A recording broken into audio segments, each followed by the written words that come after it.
Kansas City's best football is still ahead of them. And for the first time all season, every one of the marquee guys who was hurt in Kansas City is now back on the active roster. Now, Patrick Mahomes playing on a high ankle sprain, gutted it out. He's a tough hombre. Kansas City is now 14-1 on the season. It's now more than Mahomes and Travis Kelce. If you watch this weekend's game on Saturday, who did he throw to? Hollywood Brown, just off injured reserve, caught a bunch of passes. Who did he throw to? J.J. Schuster-Smith, street free agent, makes big plays. Who did he throw to? DeAndre Hopkins, who came in a trade. And, of course, they got 3 running backs that are now healthy. So Kansas City, as I say, I think their best football is just ahead of them now that they got all the injured guys. Chargers, that was quite a win Thursday night against the Denver Broncos. Or should I say the Denver Broncos committed suicide on the field and lost the game that they were winning and likely to blow out. The Chargers are sitting there now at 9-6 with 2 very winnable games at New England, at the Raiders, who have a combined record of 6-24. So the Chargers probably finish with 11 wins. Maybe they get a home wild card game, but then they have to go on the road. Justin Herbert, he's making all these plays, playing on one leg. Pass protection continues to be shabby. What the hell we saw with him throwing sidearm, going down and making passes, throwing to the back of the end zone out of desperation, passes being caught, and the 57-yard free kick field goal after Denver committed a stupid penalty on the final play of the second quarter. So the Chargers won that game, but Denver committed suicide on the field, and it's going to haunt Denver. As good a job as Sean Payton has done, his team loses its composure again. And now because of this, they're the ones that have to go to Buffalo and probably play in a wild card game. So the Bolts get that victory. Very briefly elsewhere, Philadelphia got whacked by Washington. All of a sudden, the Eagles got injury problems. Jalen Hurts, head first smash on the turf, a concussion. They don't know the extent of it as to whether he can play next weekend or not. Then his backup, Kenny Pickett, got hurt, may have a cracked rib. So suddenly Philadelphia's got some issues in the aftermath of the loss to Washington. And how about Jaden Daniels? He just does it Sunday by Sunday. 5 touchdown passes yesterday, 339 all-purpose yards for, I think, the rookie of the year in the NFL, the Commanders quarterback, Jaden Daniels. What a great, great Baltimore win over Pittsburgh. I mean, Lamar Jackson, Derrick Henry, just way too much firepower. You know, Steelers got 10 wins. I don't know how many more they're going to win. They could be in trouble because their offense just doesn't have enough bullets in the gun. Minnesota wins in Seattle. Sam Darnold's people are asking the Vikings for $25 million a year on a contract extension. Many thought he was a one-and-done rental. Minnesota announced this morning, we are going to open negotiations with Sam Darnold. Good. Darnold's got 31 touchdowns this season. Of course, if you throw into Jefferson and Addison, I guess you'd complete a few passes in the end zone. Those guys are really, really good. The Rams willed themselves to a victory against the Jets, Aaron Rodgers, and the weatherman. It was 19 degrees, and the wind was howling at the Meadowlands. Matthew Stafford only threw for 110, but Kyron Williams showed up and powered for over 100. And the defense, Rams defense was superb, coming up with picks, sacks, tackles for losses.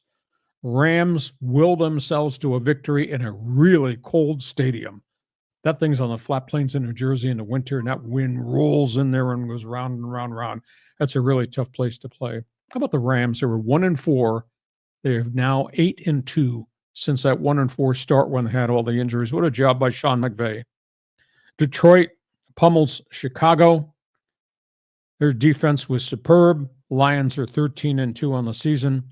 Jared Goff is putting up numbers like nobody ever imagined Jared Goff could ever do. You know, a week ago he threw for 490-something and 5 touchdowns.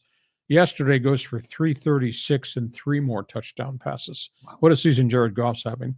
And the Cowboys on Sunday night outdueled Baker Mayfield in Tampa Bay. How about that young Cowboy secondary made up of kids? Comes up with an interception in the end zone. The next possession comes up with a strip sack fumble recovery to stop a Tampa Bay Baker Mayfield comeback. And Jerry Jones louds Mike McCarthy. Those players have won 4 of their last 5. They probably saved Mike McCarthy's job. So, John, that's a summary of what we saw this weekend in the marquee games around the NFL. Go ahead. Just tell me I was wrong about all the stuff I said. Well, I want to go to the Chargers for a minute because you're right. I think if they're going to likely win the last 2 games, an 11-win season. What was their record last year? Can you say 5-12 got everybody fired? Yeah. So this is a big step forward. And we were all worried that they didn't have the skill players and the wide receiver or the running back. But I'm still worried. Well, yeah, you should be still worried. But Jim Harbaugh made a big difference in year number 1. I mean, that's amazing. Well, Justin Herbert's made the bigger difference because he's making all the plays without a lot of help. He's got no running game.